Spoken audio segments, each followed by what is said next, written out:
देखिए, सरकार बिल्कुल मानेगी। आपने देखा था 11 दौर का वार्ता भी चला कि इन्हीं किसानों के साथ, और उसमें हर तरह से मानने के लिए तैयार थी। ले वार्ता इसलिए बंद हो गया ना कि सरकार ये समझ रही है कि हम जैसे जैसे उनकी तरफ बढ़ रहे हैं, तो जनता को ये लग रहा है कि सरकार गलत है, जबकि एक्चुअल में सरकार गलत है। उसको तीनों बिल को कैंसिल करके और फ्रेश जो भी बिल बनाना है फ्रेश बनाना चाहिए, लेकिन वो नहीं मान रही है। और वो ये चाह रही है कि इसको इनको ज़्यादा दिन तक रोकेंगे। आप खुद देखिए, किसान कब तक संघर्ष करेगा।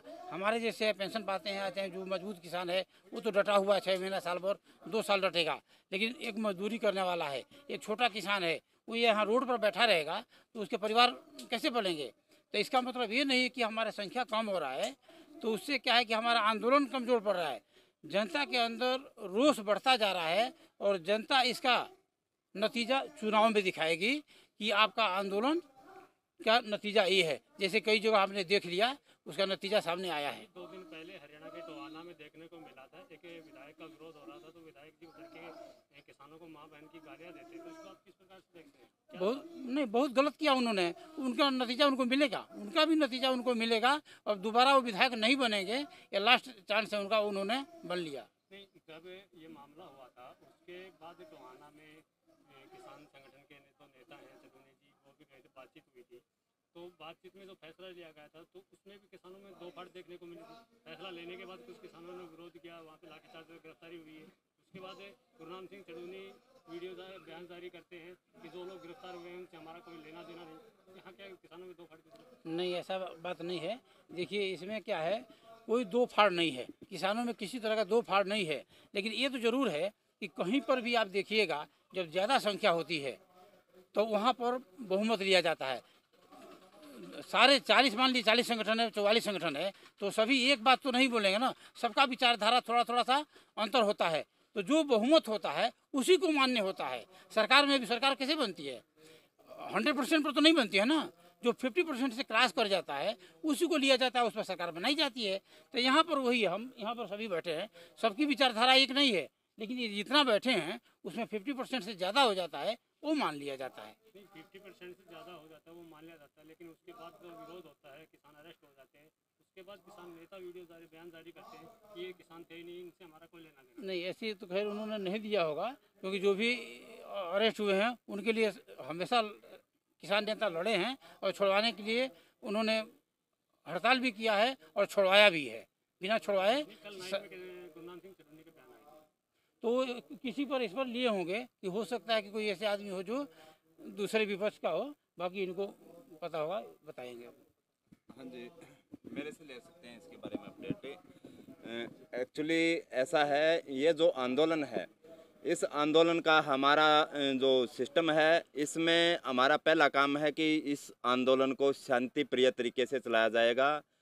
हम इस आंदोलन को उस तरीके से चला रहे हैं जिस तरीके से महात्मा गांधी जी ने कहा था कि जिस दिन किसान की एकता शांतिमय तरीके से एकजुट हो जाएगी, उस दिन किसान दुनिया के अंदर एक ताकत बन जाएगा, सुपर ताकत। अगर हिंसा का रास्ता अगर किसान अपनाता है तो आंदोलन खत्म हो सकता है, आंदोलन टूट सकता है, सरकार आंदोलन को कुचल सकती है। तो हम सरकार को, हम ऑलरेडी जीते हुए हैं, जन समर्थन, अपार जन समर्थन हमारे साथ में है। हमारे साथ में मजदूर है देश का, हमारे साथ में सीमा के ऊपर बैठे जवान हैं, हमारे साथ में किसान हैं, और इसके साथ में मोदी सरकार ने जिन बिजनेसमैनों की कमर तोड़ी है, वो बिजनेसमैन भी हमारे साथ में हैं। 10 लाख बैंक के कर्मचारी हमारे साथ में हैं, और इसके साथ में जो बच्चे, जो स्टूडेंट घर में बैठे हैं, ऑनलाइन पढ़ाई कर रहे हैं, वो स्टूडेंट भी हमारे साथ में हैं। और बेरोजगार लोग, जो मोदी सरकार ने दावा किया था 2 करोड़ हर साल, वो सारे के सारे बेरोजगार भी हमारे साथ में हैं। और ये सारे के सारे एक साथ दावा बोलेंगे, और उसका समय अभी इसी 6 महीने के अंदर सरकार को यूपी में दिखाई देगा, जब योगी सरकार धड़ाम से नीचे गिरेगी। गुरनाम सिंह चढ़ूने का कुछ दिन पहले एक बयान हो रहा था राकेश टिकैत जी को लेके जी कि जो विरोध हरियाणा में हो रहा है उसी प्रकार से विरोध यूपी में भी किया जाए, जी जी जी बिल्कुल। ये लेकिन यूपी में इस प्रकार का कुछ दिख नहीं रहा। हाँ जी, नहीं बहुत कुछ ऐसा है। राकेश टिकैत जी के मैं आपको काम बता दूं, जितनी भी बड़ी बड़ी रैलियां हुई हैं बंगाल में, अराया, सबसे पहली नहीं, चीज तो राकेश टिकैत जी बंगाल में भी गए, कर्नाटक भी गए, हाँ राजस्थान जी भी हाँ गए, जी सभी जगह गए हरियाणा हैं। भी गए, लेकिन तब यूपी के विरोध की बात आती है तो कहीं ना कहीं पीछे हट जाते हैं। हाँ जी, उसमें देखिए कुछ चीज़ें होती हैं जिनको सामने नहीं रखा जा सकता, लेकिन अभी हमारे दो ही एम हैं। सबसे पहला एम है टोल टैक्स फ्री कराना, जिसको गुंडा टैक्स बोला जाता है। सरकार इसकी गलत तरीके से अवैध वसूली कर रही है। और दूसरा है जनसभाएं करना। और योगी का जो रास्ता है, जो वो तैयारी कर रहे हैं योगी कि लाइसेंस रिन्यू हो जाएगा आसानी से, दोबारा फिर सत्ता में बैठ जाऊंगा, तो इस चीज को हमने जनता को जागरूक करना है। योगी जी जो सत्ता में बैठने थे तो योगी जी को तो अभी से सीएम से हटा रहे हैं। हाँ, अभी उन हटा रहे हैं। सरकार लगातार गलती पे गलती करती जा रही है, इनको भी हटाएंगे। और जो केशव मौर्य जी डिप्टी सीएम हैं वो भी फेल हैं। अब कुछ नहीं हो सकता, अब इनके हाथ से बाजी निकल चुकी है। सांप निकलने के बाद में लकीर को पीटने का अब कोई भी फायदा नहीं है। बहुत बड़ा नुकसान इन्होंने देश के अंदर कर दिया है। सारे संसाधन सब कुछ इन्होंने बेच दिया है। शिक्षा व्यवस्था चरमरा चुकी है। देश बेरोजगार हो चुका है। 20 करोड़ लोग भूखमरी का सामना करने को मजबूर हैं आज की तारीख में। और आप देखिए महंगाई कितनी है। महंगाई जिस समय स्मृति ईरानी और भी दुनिया भर के इनके जो नेता थे वो आ जाते थे सिर पे सिलेंडर रख के और नंगे होके आ जाते थे कि भाई महंगाई आ गई, महंगाई, सिलेंडर इतना महंगा। अब वो दिखाई नहीं दे रहे हैं, कहाँ हैं। वो भी आएंगे, उनका भी टाइम हो गया है। वो बहुत घूम लिए जहाँ भी थे वो। अब उनको आना पड़ेगा और जनता को हिसाब देना पड़ेगा। जनता के सामने आके हर चीज़ का हिसाब देना पड़ेगा। कोई भी एक भी नेता बचेगा नहीं। और अभी घेराव होगा इनका। 5 जून को संयुक्त मोर्चा की मीटिंग है जिसमें फैसला लिया जाएगा। अभी मैं आपको थोड़ा सा हिंट दे रहा हूँ बस इसी चीज़ की कि 5 या 6 को कि जितने भी इनके आवास हैं और कार्यालय हैं वहाँ पर तीनों काले कानूनों की प्रतियां जलाई जाएंगी। और उसके बाद में फिर आगामी कार्रवाई के लिए फिर दोबारा मीटिंग होगी। और इनका जो बट है ना, बट चढ़ा हुआ है, बट इनका उतारेंगे। ये चंबल घाटी के डाकू हैं। आप पूरे देश की जनता को मैं ये बताना चाहता हूँ कि जो चंबल घाटी में डाकू होते थे वो अब कहाँ गए भाई? वो खत्म नहीं हुए। उनका जो डीएनए था, उनके पूर्वज थे, वो सारा का सारा डीएनए चला हुआ आ रहा है। वो मॉडिफाई हो गए हैं। उन्होंने योजना बनाई क्योंकि उनको पुलिस से डर लगता था और जनता को लूटना था। तो जनता को लूटना कैसे आसान हो सकता है और पुलिस से कैसे बचा जा सकता है, इसके लिए नेता बनना पड़ता है। वो नेता बन गए, अब सारे संसद में बैठे हैं। आपने देखा देश में अभी मोदी सरकार के बाद में कोई धमाका नहीं हुआ। क्यों नहीं हुआ? सारे आतंकवादी तो संसद में बैठे हैं, धमाका कहां से करेंगे? अर्नब गोस्वामी, इस अर्नब गोस्वामी को पहले से जानकारी थी पुलवामा अटैक की। और देवेंद्र, डीएसपी देवेंद्र कहाँ है मोदी जी? देवेंद्र डीएसपी लाओ उसको सामने, हम पूछते हैं सवाल। मोदी जी, आपके अंदर देश की जनता 5 सवाल पूछना चाहती है। हम भी 5 सवाल पूछना चाहते हैं। आप आइए, अगर हिम्मत है, दम है आप में। फोन कॉल की दूरी पे फोन कॉल करिए। ये सर बकवास करते हैं, कोई फ़ोन कॉल की दूरी पर नहीं है। इनको अच्छी तरह से पता लग गया है कि किसान तुम्हारा इलाज करने आ चुके हैं। ये पहले ये सोच रहे थे कि ये ऐसे ही हैं, थोड़े बहुत होंगे, सर्दी का मौसम है, लठ लाठ खा के मौसम की मार से निकल जाएंगे। लेकिन इनको हम बता दें, पहले इन्होंने ये भी कहा था कि इस आंदोलन को, इस किसानों को कांग्रेस बहला फुसला रही है या फिर और कोई अन्य दल। मैं आप सभी को बता दूं, इस आंदोलन के अंदर पूर्व सैनिक से लेकर जितने भी क्रांतिकारी लोग देश के अंदर हैं वो जुड़े हुए हैं। तुम्हारा धुआं निकाल देंगे, धुआं। और धुआं निकलेगा जब तुम्हारे सिर के ऊपर फाइल रखवा कर जब तुम ऑफिस से बाहर आओगे और हम ऑफिस के बाहर बैठेंगे और तुम्हारे 100 घंटे का हिसाब और 100 दिन का हिसाब, पहले चरण में 100 घंटे का हिसाब लिया जाएगा, दूसरे चरण में 100 दिन का हिसाब लिया जाएगा और उसके बाद पूरे कार्यकाल का हिसाब किताब लिया जाएगा। आपसे जानना चाहें, किसान आंदोलन का जो मेन विरोध है वो हरियाणा में देखने को मिल रहा है, उसके अलावा कुछ खास विरोध कहीं दिखने को नहीं मिल नहीं देखिए, बता रहे हैं कि विरोध है। अभी मान लीजिए हम गाजीपुर बॉर्डर पे बैठे हैं, उत्तर प्रदेश में है विरोध, हम यहाँ पर बैठे हुए हैं, हरियाणा में विरोध चल रहा है, जो गतिरोध चल रहा है आपको अपडेट रोज पता चल रहा है। तो मैं ये बताना चाहता हूँ कि सरकार तीनों कानून को रद्द करे। यदि किसान चाहता है कि मुझे ये कानून नहीं चाहिए तो जबरदस्ती किसानों के ऊपर सरकार क्यों थोप रही है? किसानों पर जबरदस्ती कोई थोपा न जाए। हम कह रहे हैं कि ये चीज़ मुझे खाने की इच्छा नहीं है, आप जबरदस्ती क्यों खिलाना चाह रहे हो भाई? हमको नहीं चाहिए आपका तीनों काला कानून बिल, अब वापस करो। जहाँ किसान देख रहा है कि हमको तकलीफ है इस बिल से। सरकार का ये कहना है कि संविधान में अगर तो कानून बन जाता है वो वापस नहीं होता, उसमें संशोधन होता है। नहीं, संशोधन कैसे हो सकता है? जो किसान चाहेगा नहीं तो उसको बिल क्यों बना दिया आपने? किससे पूछा आपने? किसी किसान समर्थक से पूछा? किसानों की कोई मीटिंग किया आपने? ऐसे बिल बना दिया, जो मर्जी करो वो तुम बिल बना दो और जो जिसके ऊपर जो थोपना थोप दो। ये तानाशाही नहीं न चलेगी भाई, एक लोकतंत्र है, आपने हमसे वोट लिया है। लोकतंत्र में संविधान भी है ना, उसकी भी माननी पड़ेगी। नहीं, बिल्कुल संविधान मानना पड़ेगा, हम संविधान से ऊपर कोई नहीं है। हम आप कोई भी संविधान से ऊपर नहीं, ना कोई नेता है, ना कोई मुख्यमंत्री है, ना प्रधानमंत्री है, ना राष्ट्रपति है।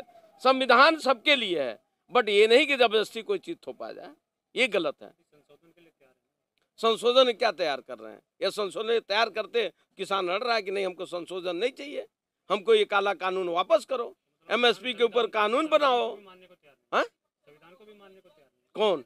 किसान। नहीं नहीं, ऐसे कैसे जबरदस्ती संविधान थोपोगे तो मानेगा? कोई भी कानून वापस नहीं हो सकता पूर्ण रूप से। नहीं, कैसे नहीं होगा? आपने किससे पूछा? किसी किसान आंदोलन, किसी किसान संगठन से आपने बात किया? कोई किसान नेताओं से बात किया? आपने चर्चा किया? कोई कानून देश में बनता है तो एक चर्चा का विषय होता है कि नहीं होता है? मनमर्जी नहीं होता है। घर में भी कोई कार्य होता है तो घर का जो मुखिया होता है सबसे पूछता है। आप पूर्व सैनिक हैं, बॉर्डर पे भी सेवा दी है, और जब आप सरकार के नुमाइंदे कहते हैं कि जो बॉर्डर पे अब किसान आंदोलन के नाम पे जो आंदोलन कर रहे हैं वो खालिस्तानी है, पाकिस्तानी, तो आप लोगों को कैसा फील होता अच्छा ये बताइए, यदि हम पाकिस्तानी हैं, ये जो आंदोलनकारी हैं, तो ये बताइए कि हम क्यों खड़े हैं? हम भी तो किसान हैं भाई, जवान थे तो जवान थे, हमने देश की रक्षा किया। आज किसान है, आज हम रिटायरमेंट होकर आए हैं, जिसको जितनी खेती है वो अपने हिसाब से कर रहा है। तो इसमें ये कोई देश विरोधी कहाँ से आ गया? कहाँ से आतंकवादी आ गया? सेना का आदमी जो होता है वो कार्य करता है, वो किसी मजहब से नहीं देखता है, उसके लिए सर्वोपरि देश है। आज भी हम बेशक कुछ भी हैं, हमारे लिए सबसे बड़ा आज भी सर्वोपरि देश है।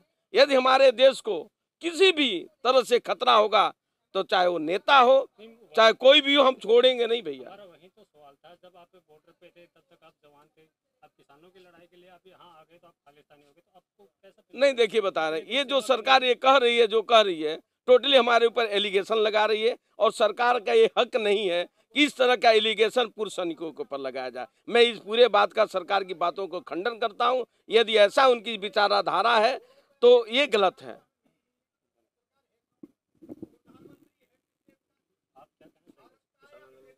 देखिए, सरकार की अधिकृतता अपनाई हुई है? हाँ, किसान आंदोलन ये चलता ही रहेगा, और जब तक सरकार नहीं मानेगी तब तक हम लोग यहीं पर अड़े रहेंगे।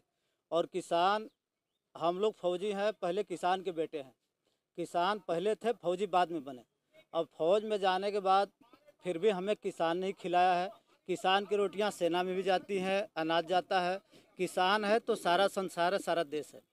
तो सबसे पहले किसान है। अगर किसान नहीं है, कितने भी पैसे होंगे, कितने भी बड़ा बंगला होगा, लेकिन जब किसान नहीं होगा, अनाज नहीं देगा, तो पैसे खा करके कोई ज़िंदा नहीं रह सकता।